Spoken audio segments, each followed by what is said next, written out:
क्या मेरी बहनें भी मेरी तरह चीखती चिल्लाती और गड़गड़ाती वॉशिंग मशीन की आवाज़ से परेशान है? तो आज मैं ज़ीरो कॉस्ट के साथ आपके बहुत ज़्यादा पैसों की बचत भी करने वाली हूँ और साथ साथ इसका मुस्तकिल हल लेकर आई हूँ कि आप परेशान होने की ज़रूरत ना पड़े, तो आप घर बैठे खुद इस मसले को हल कर सकें। बिस्मिल्लाहिर्रहमानिर्रहीम। अस्सलाम वालेकुम। इब्तिसाम क्रिएटिव पावर में आपको खुशामदीद है। Welcome to my channel. हमेशा खुश रहें, आबाद रहें। कुछ ऐसे छोटे छोटे मसाइल होते हैं जिनकी खामी की वजह से हमारे डेकोर और घर की डेकोरेशन में काफ़ी डिफेक्ट्स आ जाता है और हम परेशान होते हैं कि अब हम इसका हल कैसे करें। सोफ़ा हमारा फट चुका है। अक्सर ये होता है कि बच्चे कोई शार्प चीज़ की वजह से पोशिश को फाड़ देते हैं या इस तरीके से बैठने की वजह से हमारा कपड़ा फट जाता है और हम परेशान होते हैं कि अब हम नई कोशिश कराएं, जो कि हज़ारों बल्कि अब तो लाखों में ये काम चला गया है। तो आज इसको मरम्मत का एक तरीका बताऊंगी। आप एक सुई और धागा ले लें और इस तरीके से एक टांका एक साइड से लगाएं और एक टांका दूसरी साइड से लगाएं, जिस तरह आप मूवी में देख रहे हैं। और नीचे की तरफ आपने इसका स्टिच नहीं लगाना, बल्कि इसको ऊपर से ला के ऊपर की तरफ ही इसका स्टिच लगाना है और सिर्फ एक साइड से एक स्टिच लगाना है और दूसरी साइड से दूसरा। इस तरह आपने हल्के हाथ के साथ तमाम फटे हुए कवर को इसी तरीके से सिलाई कर लेना है। ध्यान रहे कि जो हम थ्रेड लेंगे वो काफ़ी मज़बूत होगा, क्योंकि हमने इसमें जब खींचना है तो खिंचाव की वजह से हमारा थ्रेड ना टूटे, तो इसलिए जो थ्रेड है वो काफ़ी मज़बूत लें। और अब देखें, हम जब इसको हल्के हाथ के साथ स्टिच लगाते जा रहे हैं तो ये स्टिच आपको नज़र भी आ रहे होंगे कि थोड़े से ढीले हैं। तो जब हम थ्रेड से इसको खींचेंगे तो ये ऑलरेडी हमारा थ्रेड बिल्कुल छुप जाएगा और कपड़ा इसके ऊपर आ जाएगा। इस तरीके से ये होगा कि हमारा धागा बिल्कुल नज़र भी नहीं आएगा और हमारी जो सिलाई है बिल्कुल गुम सिलाई की तरह हो जाएगी।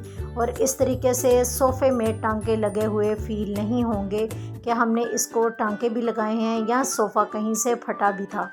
तो इस तरीके से देखें, मैंने पूरे सोफ़े को स्टिच कर लिया है और ये देखें, आप देख सकते हैं कि ये सीट के निशान मालूम हो रहा है, ना कि फटा हुआ सोफ़ा। तो है ना ये काम की टिप। इस तरीके से हम अपने कीमती सोफ़े की पोशिश को बिल्कुल मुरम्मत कर सकते हैं और अपने हज़ारों नहीं बल्कि लाखों पैसे बचा सकते हैं। झाड़ू हम नया लेकर आते हैं, लेकिन इसकी जो हैंडल है थोड़ा मोटा होने की वजह से ऊपर का झाड़ू इसमें से निकल जाता है और क्या होता है कि इसके जो तिनके होते हैं वो इसके अंदर से बाहर निकलना शुरू हो जाते हैं। ऊपर से तिनके देखें कितने अच्छे टाई हुए हैं, लेकिन जो अंदर की हैंडल से झाड़ू हमारा निकलना शुरू हो गया है। तो झाड़ू को अंदर डाल के पहले मैंने बांध लिया था और बांधने के बाद चौड़ाई में हमारे पास जो मास्किंग टेप है, जिसकी थोड़ी सी चिपकन थोड़ी ज़्यादा हो, तो वो टेप को अच्छे तरीके से ऊपर से नीचे अच्छे टाइट तरीके से रोल करना शुरू कर दें। तो इस तरीके से देखें, हमारा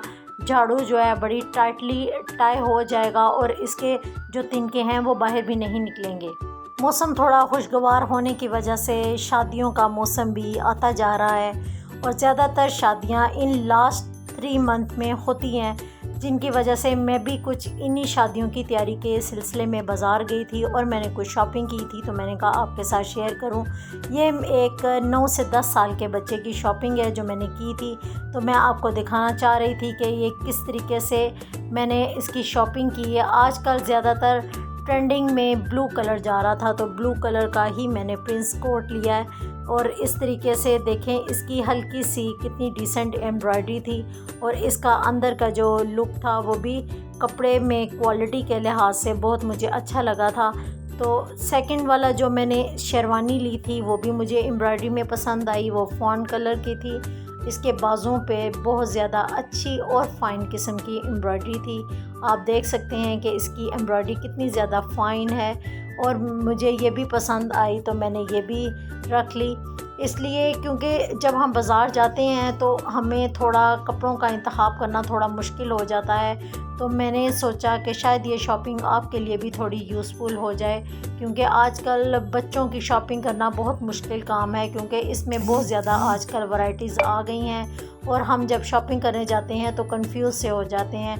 तब मैंने एक और शेरवानी मुझे पसंद आ गई, तो इस तरीके से देखें मैंने ब्लैक और ब्लैक के ही वेलवेट के कंट्रास्ट में ली, क्योंकि शादी सर्दियों की थी तो वेलवेट आजकल बहुत इन है। तो इस तरीके से ये भी शेरवानी मैंने वेलवेट के साथ ली और इसका ट्राउज़र भी इसके नीचे वेलवेट का ही था। तो मैं उम्मीद करती हूँ कि मेरी ये शॉपिंग आपको बहुत पसंद आई होगी, तो फीडबैक ज़रूर दीजिएगा। साथ ही साथ हम अपना कौमी लिबास शलवार कमीज़ है वो कैसे भूल सकते हैं। तो साथ ही साथ मैंने शलवार कमीज़ को तेल मेहंदी के लिए भी पसंद किया। तो इस तरीके से ये मजंडा जो कलर था वो भी आजकल मूव और मजंडा शेड में आजकल बहुत ज़्यादा ट्रेंडिंग में जा रहा है। तो मैंने इसकी मूव वेस्ट कोट के साथ जो मजंडा थी इसकी शलवार कमीज़ ली है, ताकि एक लाइट और डार्क का कॉम्बिनेशन भी आ जाए और ये ख़ूबसूरत भी मालूम हो। तो आपको ये कंट्रास्ट कैसा लगा मेरे साथ ज़रूर शेयर कीजिएगा। और इस तरीके से एक स्किन शलवार कुर्ता भी मुझे पसंद आया, तो वो भी मैंने आजकल के वेदर को मद्देनज़र रखते हुए ले लिया। ये दोनों वॉश एंड वेयर थे और मुझे इनका स्टफ़ बहुत अच्छा लगा था और हल्के से शाइन में था। तो मुझे ये काफ़ी शॉपिंग पसंद आई। आपको मेरी शॉपिंग कैसी लगी फीडबैक ज़रूर दीजिएगा और साथ मुझे एक सजेशन ज़रूर दीजिएगा कि मजंडा शलवार में कौन सी लूँ और किस कलर की अच्छी लगेगी, वाइट अच्छी लगेगी या ब्लैक अच्छी लगेगी, क्योंकि इसकी वेस्ट कोट मूव कलर की थी। तो मुझे आपके सजेशन का इंतज़ार रहेगा। चलें अपनी वॉशिंग मशीन की आवाज़ सुनते हैं और इसका मुस्तकिल हल भी करते हैं। आवाज़ आप सुन चुके हैं, इसमें चीख की और गड़गड़ाहट की आवाज़ है। कपड़े मैं वॉश कर चुकी हूँ, मशीन मैंने बंद कर दी है और ड्रेन मैंने इसका ऑन कर दिया है।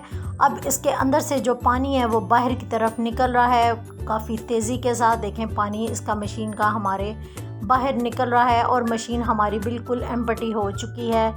अब हम पानी के साथ इस मशीन को अच्छी तरीके से वॉश कर लेंगे, क्योंकि गंदी मशीन का तो हम हल कर नहीं सकते। तो अब मशीन को वॉश करने के बाद इसका हम कैसे हल करने जा रहे हैं, क्योंकि इसमें गड़गड़ाहट की बेहद आवाज़ है और इसमें चलते हुए मशीन हमारी अटक भी रही है।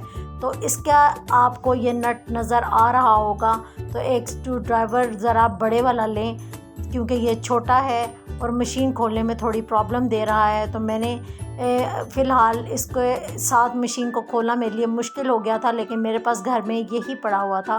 तो इस तरीके से मैंने मशीन को इसके साथ बहुत मुश्किल से खोला। तो देखें इसके अंदर से ये सिक्के निकले हैं। सिक्के जब हम कपड़े वॉश करते हैं तो अक्सर 1 या 2 सिक्का रह जाता है, जो कि मशीन के इस फूल के नीचे चला जाता है और मशीन में काफ़ी गड़गड़ाहट पैदा करता है। तो इस तरीके से देखें सिक्के मैंने मशीन से अब निकाल दिए हैं। व्हील को हम उतारे हुए सर्कल को हम घुमा कर दोबारा से इसके अंदर लगा देंगे और लगाने के बाद इसको नट को इसके अंदर हम फंसा लेंगे। फंसाने के बाद इसी स्क्रू ड्राइवर की मदद से दोबारा से इन नट को टाइट कर देंगे। तो इस तरह देखें हमारी मशीन बिल्कुल क्लीन हो चुकी है और बिल्कुल साफ़ हो चुकी है। अब इसमें कोई आवाज़ नहीं है। अगर स्पिनर से भी चीखों की आवाज़ें आती हों तो हम इसका क्या हल करेंगे। देखें हमारा जब स्पिन चलता है तो चलने की वजह से इसके नीचे वाली जो मोटर होती है उसमें से चीख की आवाज़ निकलती है। तो ये नट इसके एक साइड पे है और दूसरी साइड पे दूसरा नट है। तो हम इसके इस नट के होल को जब उतारेंगे, ये रबड़ की एक सील होती है उसको उतारेंगे। मेरे से दूसरी सील नहीं खुली तो मैंने इस सील को काटना पड़ा है। मुझे काटने की वजह से जो मशीन का नीचे का जो ड्रायर था उसके साथ देखें अब मैंने लाइट डाली है तो रोशनी से आपको कुछ नज़र आ रहा है। या तो यहाँ पर कपड़े या सॉक्स वगैरह स्पिन करते हुए फंस जाती हैं, तो आप कपड़े वगैरह हों तो वो निकाल लें। अगर नहीं तो इसके नीचे जो स्क्रू ड्राइवर घूमता है तो उसके ऊपर इस तरीके से ग्रीस जो होती है हमारी गाड़ी की अक्सर घरों में पड़ी होती है। तो ये ग्रीस मैं ले रही हूँ और इसको अपने हाथ की मदद से ही लगा सकते हैं, किसी चीज़ की मदद से नहीं लगा सकेंगे, क्योंकि इसके अंदर इतनी जो स्पेस नहीं होती कि हम कोई टूल्स वगैरह इसके अंदर ले जा सकें। तो मैं इसको फिंगर के साथ ही इसको थोड़ा सा ऊंचा करूंगी और ऊंचा करने के बाद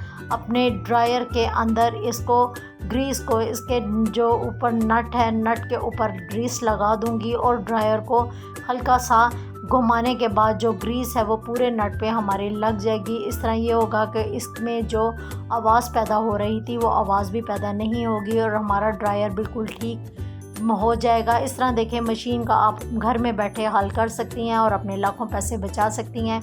मैं उम्मीद करती हूँ कि आपको ये मेरी वीडियो पसंद आई होगी, तो दुआओं में ज़रूर याद रखिएगा। अल्लाह हाफिज़।